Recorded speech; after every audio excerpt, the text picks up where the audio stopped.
अस्मद्गुरुभ्यो नमः. வாழி பரகாலன் வாழி கலிகன்னி வாழி குறையலூர் வாழ்வேந்தன் வாழியரோ மாயோனை வாழ்வலியால் மந்திரங்கொள் மங்கையர்கோன் தூயோன் சுடர்மானவேல் நெஞ்சு கிரள் கடிதீபம் அடங்கா நெடும்பிறவி நஞ்சுக்கு நல்ல வமுதம் தமிழ் நன்னூல் துறைகள் அஞ்சு கிழக்கிய மாரணசாரம் பரசமய பஞ்சு கருண் அனலின்பொறி பரகாலம் பனுவல்களே கலயாமி கலித்வம்சம் கவிம் லோகதிவாகரம் யஸ்ய கோபிப் பிரகாஷாபிராவித்யம் நிஹதம் தமஹ. இன்றைய தினம் ஒரு சுதினம். திருமங்கையாழ்வாருடைய திரு அவதார நாள். பேத நெஞ்சே இன்னை பெருமை அறிந்திலையோ, ஏது பெருமை இன்னை கென்னென்னில் ஓதுகின்னேன் வாய்த்த புகழ் மங்கையர்கோன் மாநிலத்தில் வந்துதித்த கார்த்திகையில் கார்த்திகை நாள் காண் அப்படின்றார் மணவாள மாமுனிகள். திருமங்கையாழ்வார் அவதரித்தருளின ஒரு நன்னாள் இந்த கார்த்திகையில் கார்த்திகை நாள். அதே மாதிரி இன்னொரு ஆச்சாரிய சார்வபௌமரான நம்பிள்ளைகள் அப்படின்னு சொல்லக்கூடிய ஒரு ஸ்ரீ வைஷ்ணவ ஆச்சாரியர் அவர் அவதரித்த திரு நன்னாள். இந்த திருமங்கையாழ்வாருடைய வைபவம் என்ன அப்படின்னு பார்த்தால், இப்போது நாம் அதாவது அனுபவித்து கொண்டே வர்றோம் இல்லையா, இந்த அர்ச்சாவதாரம் அப்படின்னு. இந்த அர்ச்சாவதாரத்தில் மிகவும் ஈடுபட்டிருந்தவர் திருமங்கையாழ்வார்.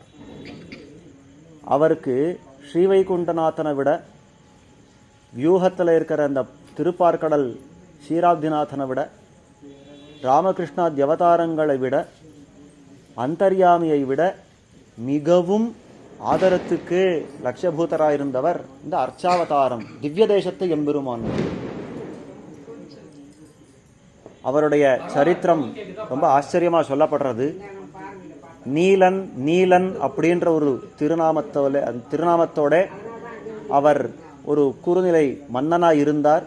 முன்னாடி அந்த காலத்தில் ஒரு அப்சர ஸ்திரீ குமுதவல்லி அப்படின்ற ஒரு ஸ்திரீயை பார்த்து ரொம்ப காதல் வயப்பட்டு மணந்தாள் இவளைத்தான் கல்யாணம் பண்ணா, இவளைத்தான் கல்யாணம் பண்ணிக்கணும் அப்படின்னு ஒத்த காலில் நின்னார். ஆனால் அந்த குமுதவல்லி ஒரு நிபந்தனை வைக்கிறான், அதாவது ஒரு கண்டிஷன் வைக்கிறான். நீ இந்த மாதிரியெல்லாம் இருந்தால் முடியாது, நீ ஒரு ஸ்ரீ வைஷ்ணவனா வாழ்ந்து காட்டணும், அப்போ தான் நான் உங்களை கல்யாணம் பண்ணிக்கிறேன்னா. என்ன பண்ணணும் அதுக்கு தான் சொல்கிறாவோ, நீ இந்த ஆச்சாரியங்கிட்ட போய் பஞ்சசம்ஸ்காராதிகள் எல்லாம் பெற்றுக்கணும். அதே போல் நித்தியமே ஒரு 1000 பேர் ஸ்ரீ வைஷ்ணவர்களுக்கு ததியாராதனம் உணவளிக்கணும் அப்படின்னு சொல்கிறார். சரியும் ஒத்துண்டார். இவர் பெரும் தனிகரோ இல்லையோ, ஆனபடியால் ததியாராதனைகள் நல்லா சிறப்பாக நடத்தலாம் அப்படின்னு பார்த்தார். இவருக்கு இருந்த பெருமைக்கு நேர நாச்சியார் கோவில்னு சொல்லக்கூடிய ஒரு இடம், இன்றைக்கும் கும்பகோணம் பக்கத்தில் போனால் நாச்சியார் கோவில் அப்படின்னு இருக்கிறதே, அங்கே பெருமாள் நிற்கிறார். அதாவது நரையூர் திருநரையூர் அப்படின்னு பேர் அந்த இடத்துக்கு, இந்த நாச்சியார் கோவிலுக்கு. இந்த நரையூர் நின்ன நம்பி அவர் தான் சங்க சக்கர லாஞ்சனங்களை பண்ணி வச்சார் பெருமாள், அதாவது திருமங்கை ஆழ்வாருக்கு. ஆனபடியால் இன்றைக்கும் போய் சேவிச்சா இந்த சங்க சக்கரங்களை முன்னாடி பிடிச்சுட்டு இருப்பார் பெருமாள், மாற்றி பிடிச்சுட்டு இருப்பார். எல்லா இடத்துலையும் சக்கரம் வலது பக்கம், சங்கம் இடது பக்கம்னா இவர் மாற்றி பிடிச்சுட்டு இருப்பார், முன்னாடி பிடிச்சுட்டு இருப்பார். என்ன காரணம் தான், இந்த திருமங்கை ஆழ்வாருக்கு அவர் சங்க சக்கர லாஞ்சனங்கள் பண்ணவர் அப்படின்றபடியால் அதை பெற்றுண்டார். அதை பெற்று இந்த ஸ்ரீ வைஷ்ணவ ததியாராதனங்கள் எல்லாம் பண்ணுற காலத்தில் தனக்கு இருந்த ஐஸ்வர்யங்கள் எல்லாம் தீந்து போச்சு. அவர் அப்புறம் பார்த்தார், இந்த ராஜாவுக்கு, அதாவது குறுநிலை மன்னனாலையோ பெரிய மன்னனுக்கு தான் இந்த கப்பங்கள் எல்லாம் கட்டணும், இந்த சோழனுக்கு கப்பங்கள் கட்டணும் அப்படின்னு பார்க்குற காலத்தில் அது அந்த கப்பம் கட்டுற பணத்தெல்லாம் இங்கே செலவழிக்க ஆரம்பிச்சுட்டார். இந்த ததியாராதனத்துக்கு வந்தது கோவம் அந்த பெரிய மன்னனுக்கு, இவரை செலவழிச்சுட்டார். அந்த காலத்தில் பெருமாளே, நான் இந்த மாதிரி என்ன அபச்சாரம் பட்டேனோ தெரியலையே, இந்த மாதிரி சிறைப்பட்டேனே அப்படின்னு அவர் சிந்திக்கிற காலத்தில் இதோ காஞ்சியில் இருக்கிற தேவப்பெருமாள், வரதராஜ பெருமாள், அவர் கனவில் தோன்றி, யோசனை பண்ணாதே, காஞ்சிக்கு வந்தால் உமக்கு வேண்டிய செல்வங்கள் எல்லாம் கிடைக்கும், இந்த ராஜாவுக்கு வேண்டிய ரிணங்களெல்லாம் தீர்த்துட்டு நீ மேல்கொண்டு ததியாராதனங்களெல்லாம் பண்ணிக்கலாம் அப்படின்னு சொல்கிறார். இன்றைக்கும் அந்த பெருமாளுக்கு அழைத்து வாழ்வித்த பெருமாள்னு திருநாமம்.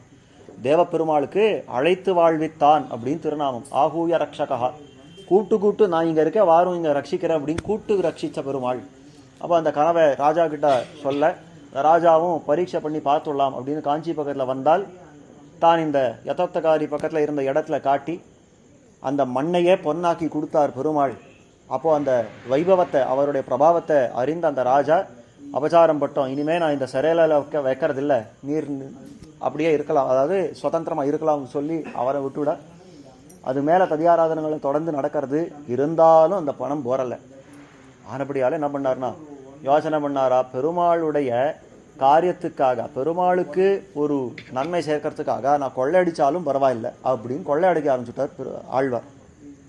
அந்த காலத்தில் பிராட்டியும் பெருமாளும் பேசிக்கிறார், இந்த மாதிரியா போகிறது, ஆழ்வாராக பிறக்கணும், நாம் ஏதோ யாரையோ இப்படி பிறக்க வச்சா இந்த மாதிரி கொள்ளையடிக்கிறேன், கொலை பண்ணுறது நல்லா உட்கார்ந்தா முடியுமா, இதெல்லாம் முடியாது, இவனை திருத்தணும் அப்படின்ன உடனே பெருமாள் பார்த்தார், சரியான நேரம் வந்துடுத்து, இனிமேல் திருத்துவோம் அப்படின்னு பெருமாளும் பிராட்டியுமாக மணமக்கள் கோலத்திலே அங்கே பவனி வரா, அந்த மூடு பல்லக்கில் ரெண்டு பேரும் வர தச்சு திருமணங்கொல்லை அப்படின்னு இன்றைக்கும் அந்த இடம் இருக்காது. அதாவது திருவாலி திருநகரி பக்கத்தில் இருக்கிறது அந்த திருமணங்கொல்லை. அந்த இடத்துல அவள் வந்துட்டே இருக்கிறச்சே பார்த்தா இந்த திருமங்கை ஆழ்வாருக்கு 4 சிஷ்யர்கள். அவள் எல்லாம் தூரத்தில் பார்த்தாலாம், ஆஹா இந்த மாதிரி ஒரு மணமக்கள் வந்துட்டுருக்கா, அத்தனை திருவாபரணங்களை சாத்துன்னு வந்துட்டுருக்கா, இவாளை கொள்ளையடிச்சா இன்னைக்கு வருஷங்களுக்கு நமக்கு கவலையே இல்லை, எத்தனையோ வருஷங்களுக்கு நிம்மதியாக இருந்துடலாம். ஆனபடியாலே இந்த வேட்டையை விடக்கூடாதுன்னா எல்லாரும் கிளம்பினா அவள் 2 பேரை சூழ்ந்து நின்றுட்டான். அவளும் ஏதோ பயந்தா மாதிரி காட்டி என்ன பண்ணணும்னா அவள் சொன்னா, நீங்கள் சாத்துட்டு இருக்கிற ஆபரணங்களெல்லாம் எனக்கு கொடுத்துருங்கோ அப்படின்னா எல்லாத்தையும் கழட்டினார். பெருமாள் தன் காலில் இருக்கிற மெட்டி மட்டும் கழட்டு கல்யாணம். அது எப்படி கழட்டுறது, எனக்கு கழட்ட வரலை அப்படின்றச்சே ஆழ்வார் சொல்கிறார். அதாவது அந்த காலத்தில் இன்னும் நீலன் அப்படின்னா திருநாமம். அவர் சொல்கிறாராம், நீ இதை கழட்டி கொடுத்தே ஆகணும் அப்படின்னு. என்னால் முடியல, நீயா பார்த்துக்கோ, உன்னால் முடிஞ்சால் பார்த்துக்கோன்னார். அவர் கையை வச்சு இழுக்கிறார், முடியல, கடைசியில் பல்ல கடிச்சு இழுத்தாராம். அந்த காலத்தில் அந்த சக்தியை பார்த்து நம் கலியன் மிடுக்கன் அப்படின்னு அர்த்தம், சக்தி வாய்ந்தவன் அப்படின்னு அர்த்தம். இந்த மாதிரி எனக்கு சக்தியை காட்டுறீரா, ரொம்ப சந்தோஷமே, நம்முடைய பிள்ளை இப்படி சக்தி காட்டுறதுனா நம் கலியனோ அப்படின்னு கலியன்னு பேர் சாத்தினார். அதுக்கு மேலே அந்த திருவாபரணங்கள் எல்லாம் மூட்டை கட்டி வச்சதுக்கப்புறம் அதை எடுக்க வரல ஆழ்வாருக்கு, அதை கையில் எடுத்துக்க வரல. அவரால் எத்தனையோ யோசனை பண்ணி பார்க்குற, எப்பேற்பட்ட சக்தி வாய்ந்த இந்த நீலனுக்கு இந்த ஒரு மூட்டையை தூக்க வரல, இதெல்லாம் எத்தனை அவமானம். அப்போ இதை மந்திரம் போட்டு வச்சிருக்காரு இவர், அதனாலேயே தூக்க வரல. இப்போ பார் அப்படின்னா கத்தியை எடுத்தார். அந்த கத்தியை அவர் கழுத்தில் வச்சு, பெருமாள் கழுத்தில் வச்சு மந்திரம் ஏதோ போட்டிருக்கேன்னு தெரியறது, அந்த மந்திரத்தை கொடுக்குறியா வெட்டு விடட்டுமா அப்படின்னாராம். பெருமாள் சொன்னார், இந்த மந்திரம் கொடுக்கறதுக்கு தானே இதை மொத்தம் நாடகமே போட்டேன், வாரும் அந்த மந்திர உபதேசிக்கிறேன்னார். அஷ்டாட்சர மந்திரம், நாராயண அஷ்டாட்சர மந்திரம், அதை உபதேசித்தார். உபதேசித்த மாத்திரத்தில் ஆழ்வார் திருமங்கையாழ்வார் ஆகிறார் அப்படின்றாருங்க. அது வரைக்கும் கொள்ளை அடித்தேன், அது பண்ண இது பண்ணேன்னு சொன்னவர் அதுக்கப்புறம் சம்பூர்ணமாக மாறி போயிட்டார், ஆழ்வார் ஆனார். அந்த பக்தி வெள்ளம் அவரில் பொங்கித்து அவர் இங்கே ஆரம்பிக்கிறார். வாடினேன் வாடி வருந்தினேன் மனத்தால் வெறுந்துயிர் இடும்பையில் பிறந்து, கூடினேன் கூடி இளையவர் தம்மோடு அவர் தரும் கலவியே கருதி, ஓடினேன் ஓடி உய்வதோர் பொருளால் உணர்வேன் பெரும்பதம் தெரிந்து, நாடினேன் நாடி நான் கண்டுகொண்டேன் நாராயணாவென்னும் நாமம்னு 10 பாசுரத்துலேயும் இந்த நாராயணாவென்னும் நாமம்னு பாடுறாரு ஆழ்வார். அப்போ அந்த திருமந்திரத்துக்கு உண்டான பிரபாவத்தை எல்லாம் ரொம்ப ஆச்சரியமாக காட்டுறார். குலந்தரும் செல்வந்தந்திடும் அடியார்படுத்துயர் ஆயினவெல்லாம் நிலந்தரம் செய்யும், நீழ்விசும்பருளும் அருளோடு பெருநிலம் அளிக்கும், இதை நலந்தரும் மத்தும் வளந்தரும் மத்தும் தந்திடும் பெத்த தாயினும் ஆயின செய்யும், நலந்தரும் சொல்ல நான் கண்டுகொண்டேன் நாராயணாவென்னும் நாமம். எத்தனை நலம் இருக்கிறதோ எல்லாத்தையும் பண்ணக்கூடிய ஒரு திருநாமம் இந்த நாராயண நாமம் அப்படின்றத ரொம்ப ஆச்சரியமாக இந்த வைபவத்தை காட்டக்கூடிய அந்த பாசுரங்கள் அதெல்லாம் பாடி, அதுக்கு மேல் என்ன பண்ணார்னா அந்த வைபவத்தை பறைசாத்தக்கூடிய விதத்திலே அந்த மந்திரத்துக்கு வாச்சியனான எம்பெருமான், அந்த மந்திரத்தால் வாச்சியனான அந்த எம்பெருமானை சேவை பண்ணணும் அப்படின்னு தன்னுடைய குதிரை ஆடல்மா அப்படின்ற குதிரை அதில் ஏறிண்டார். குமுதவல்லி தன்னுடைய தர்மபத்னியான குமுதவல்லியை நாச்சியாரை பக்கத்தில் உட்காந்துட்டார். தேசம் முழுக்க சுற்றினார். எங்கன்னா வடகோடியிலிருந்து தெற்கோடியூருக்கும் எல்லாம் எந்தெந்த திவ்ய தேசம் உண்டோ சுற்றினார். இவர் ஒருத்தரே சுமார் 80க்கு மேலே திவ்ய தேசங்களை மங்களாசாசனம் பண்ணிருக்கார். இந்த திருமங்கையாழ்வார் மட்டும் இல்லையோ இன்னைக்கு ஸ்ரீ வைஷ்ணவர்களுக்கு 108 கிடையாது. திவ்ய தேசங்கள் 108ன்னு சொல்கிறோமே, அந்த 108 கிடையாது. 64 66 நின்று போயிருக்கும். பாக்கி இருக்கிறது 40 சொச்சம்னா அது மொத்தத்தையும் திருமங்கை ஆழ்வார் ஒருத்தரே மங்களாசாசனம் பண்ணி அது திவ்யதேசமாக ஆக்கியிருக்கார் அப்படின்ற வைபவம் அவருக்கு. நம்முடைய பெரியவர்கள் சொல்றதுண்டு, இந்த திருமங்கை ஆழ்வாருக்கு இந்த அர்ச்சாவதாரத்தில் எத்தனை ஈடுபாடு அப்படின்னா, ராஜகுமாரர்களெல்லாம் இருக்கிறாளோ இல்லையோ, அரச குமாரர்களெல்லாம் இருக்கிறாளோ, அவளுக்கெல்லாம் இந்த உணவு கொடுக்குறச்சே ஒரு கவளம் கொடுக்குறச்சே அதில் ஒரு கொஞ்சம் நெய் சேர்க்கணுமா. நாம் எல்லாம் என்ன பண்ணுவோம், இந்த சாதம் பரிமாறினதுக்கப்புறம் நெய் காட்டினா மாதிரி காட்டுட்டு ஓடி விடுவோம். ஆனால் அந்த ராஜகுமாரர்களுக்கு எப்படி இருக்கணும்னா, ஒரு கவளம் எடுத்தால் அதில் நெய் குத்தி தான் வாயில் வைக்கணுமா. அந்த அளவுக்கு அவள்லாம் சுகுமாராள்களோ இல்லையோ. அந்த மாதிரி இந்த ராஜகுமாரர்களுக்கு கமலந்தோறும் நெய் போலே ஆழ்வாருக்கு பாசுரந்தோறும் பெருமாள் திவ்ய தேசத்தை எம்பெருமானை சேவிக்கணும். இல்லைன்னா அவரால் முடியாது. ஏதோ ராமனை பாடின கண்ணனை பாடினதுனால ஓடி போட முடியாது ஆழ்வாரால். ஒரு பாசுரத்துக்கு குறைஞ்சி ஒரு வரிக்கு ஒரு திவ்ய தேசம் போல பாடணும் அப்படின்ற ஒரு வெறி. அந்த அளவுக்கு அந்த திவ்ய தேசத்தில் தான் ஈடுபட்டிருந்தார். குன்னெடு, அதாவது கல்லெடுத்து கல்மாரி காத்தா என்னும் காமருபும் கச்சி ஊரகத்தா என்னும் வில்லிருத்து மெல்லியல் தோல் தோய்ந்தா என்னும் வெக்காவில் துயிலமர்ந்த வேந்தே என்னும் அப்படின்னு இந்த பாசுரங்களெல்லாம் பார்க்குறச்ச ரொம்ப ஆச்சரியமாக இருக்கும். ஒரு விபவத்தை பாடுவார், அந்த விபவம் எங்கே போய் சேர்ந்ததுன்னு ஒரு அர்ச்சையை பாடுவார். கல்லெடுத்து கல்மாரி காத்தாய், இதை முன்னாடி அனுபவித்தோம், கோவர்தனோத்தரணம் அப்படின்னு பார்த்தோமே. அந்த மாதிரி அவன் கல்லெடுத்து கல்மாரி காத்தா நம்பெருமான். அப்புறம் எங்கே நின்னான்னா காமருபூம் கச்சி ஊரகத்தாய், இந்த பக்கத்தில் திரு ஊரகம் உலகளந்த பெருமாள் சந்நிதின்னு இருக்கிறதோ இல்லையோ, அந்த திவ்ய தேசத்தை பாடுறான். அடுத்தது வில்லிருத்த மெல்லியல் தோல் தோய்ந்தா என்னும் சீதைய மணந்தாயே, ராமா சீதையை மணந்தாயே சொன்ன உடனே அடுத்தது என்ன சொல்கிறார், வெக்காவில் துயிலமர்ந்த வேந்தே என்னும்.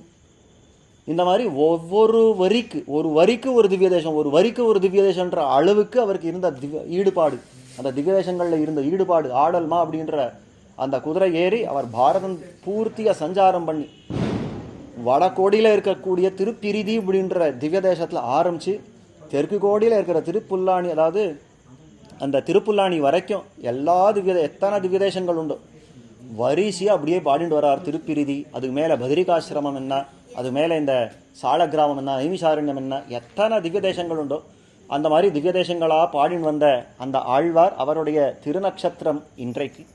அந்த திருநக்ஷத்திரம் அன்னைக்கு அவருக்கு இருந்த ஈடுபாடு, அந்த அர்ச்சாவதாரம் அப்படின்னு இருக்கிறதோ இல்லையோ, ஒரு திவ்ய பிரபந்தம். இவர் மாறன் பணித்த தமிழ்மறைக்கு மங்கையர்கோன் ஆரங்கங்கூர அவதரித்த வீருடைய கார்த்திகை நாள் அப்படின்றார் மணவாள மாமனிகள். நம்மாழ்வார் 4 திவ்ய பிரபந்தங்களை பாடினார். ஒன்று திருவிருத்தம், முதல் பிரபந்தம் திருவிருத்தம், அடுத்தது திருவாசிரியம், அடுத்தது பெரிய திருவந்தாதி, 4வது இருக்கவே இருக்கு தன்னுடைய அப்பிரதிமமான திவ்ய பிரபந்தம் திருவாய்மொழி. அந்த 4 திவ்ய பிரபந்தங்களை அவர் பாடினார். எப்படின்னா 4 வேதங்களுக்கு சமானமாக பாடிட்டார். திருவிருத்தம் ருக்வேத சமானம், ருக்வேதத்துடைய சாரம் அங்கே இருக்கிறது. திருவாசிரியம் யஜுர்வேதத்துடைய சாரம் அங்கே இருக்கிறது. பெரிய திருவந்தாதி அதர்வண வேதத்துடைய சாரம் அங்கே இருக்கிறது. திருவாய்மொழி சாமவேதத்துடைய சாரம் அங்கே இருக்கிறது. அப்படின்னு பூர்த்தியாக அங்கே 4 வேதங்களை தமிழாக்கினார். மாறன் தமிழ் செய்த, அதாவது தமிழ் செய்த மாறன் அப்படின்னு சொல்லப்படுறது. அப்பேற்பட்ட அந்த நம்மாழ்வார் அந்த வேதங்கள் எல்லாம் தமிழாக்கினாரோ இல்லையோ, அந்த வேதங்களுக்கு 6 அங்கங்கள் இருக்கிறது. சீக்ஷா, வியாக்கரணம், நிருக்தம், சந்தஸ்ஸு, ஜோதிஷம், கல்பம் அப்படின்னு இந்த விஷயங்கள் எல்லாம் இருக்கிறது.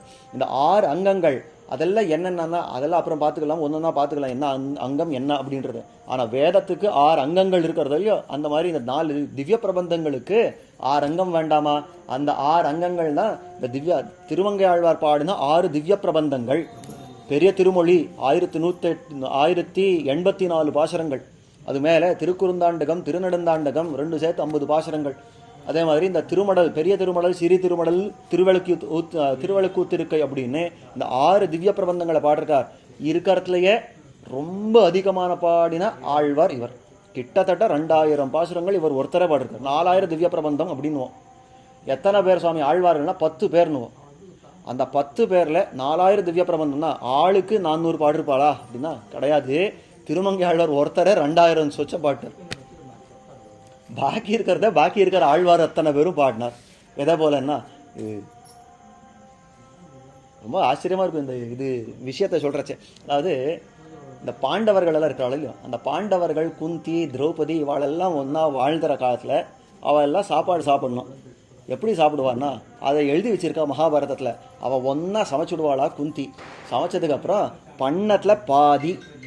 இன்னொரு பாதி அப்படின்னு 2 பாதியாக பிரிப்பா.